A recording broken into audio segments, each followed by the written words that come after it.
The Adventures of Prince Edmund, Chapter 5, The Drudgery of Mount Haunt. The next morning was a terrible day. It rained all day. There was not one part of that day that it was sunny. But Edmund went on. A promise is a promise, and I'm going to go on, thought Edmund to himself as he got out his map to look at it. The ink was smeared a little, but he was still able to read it. As far as he could tell, he was going in the right direction. Straight ahead of him was what looked like fog-covered mountains. So he kept on marching toward them. After a few hours of marching, Edmund decided to stop and rest. Since he was still wearing his armor, he did not feel the cold, damp ground under him. He was pretty hungry, but he had eaten all the berries that he had left. So he got out the amulet and asked it for enough food to last him for the time being. It did so, and he ate. It sure is a good thing that Andrea gave me this amulet from the dwarves. It sure has been good use to me. He then started back on his journey in the rain. It soon became dark, so he laid himself down to rest. The next day was a nice sunny day. Edmund got out his breakfast and found a stream where he got some fresh water and began his journey. He soon came upon the mountains where he began to climb.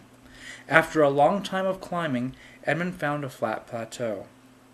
Edmund had just begun to go across the plateau when a bunch of elves jumped out from behind a rock. Edmund was taken by surprise, but began to fight them off. But it seemed to be impossible. For every elf that ran away, 2 or 3 more joined in the fight. It was not much of a battle, and Edmund was soon overpowered and was knocked out. When Edmund awoke, he found that he was imprisoned in a cell underground. He noticed that he was not alone, for there were other dwarves and elves that were imprisoned here. The guards were over in a corner playing cards and not paying any attention to them. Edmund yelled at them, "Hey you! Where am I? What am I doing here?" But they didn't pay any attention to him. They just kept on playing cards. Then a dwarf came up to him and whispered, "You are in the kingdom of the underground cave elves. They ambush anyone who crosses their domain and take their possessions." Edmund then realized that his amulet was missing. He looked around for it, but was hanging on a shelf next to the guards. "What are you here for?" asked Edmund. "My name is Dastius. I was passing on my way to send greetings to the king of Xavier when I was ambushed by these fellows here," was the reply from Dastius. Edmund then explained to Dastius that Xavier was under the spell of a witch who had taken over all the land. He then explained about his job and what he was doing in Xavier. "Oh, so that is why you must cross these mountains. But how do you plan to escape?" Edmund then showed Dastius the amulet and told him of its power to do whatever he asked for. Dastius then pleaded to take him with him if he would ever escape and be successful. Edmund said he would, and if he would lead him to the head of the dwarf land. They agreed upon that, and each of them set out to work on a plan to escape. "I've got it," whispered Edmund. "You will make a diversion to get the guards over here, and then, when they aren't looking, I'll get the keys. Then, while the guards are engrossed in their game of cards, I will get out and get that club over there in the corner, and then I'll knock them out." "That's a good idea, except for how are you going to get from here to the club without them noticing you?"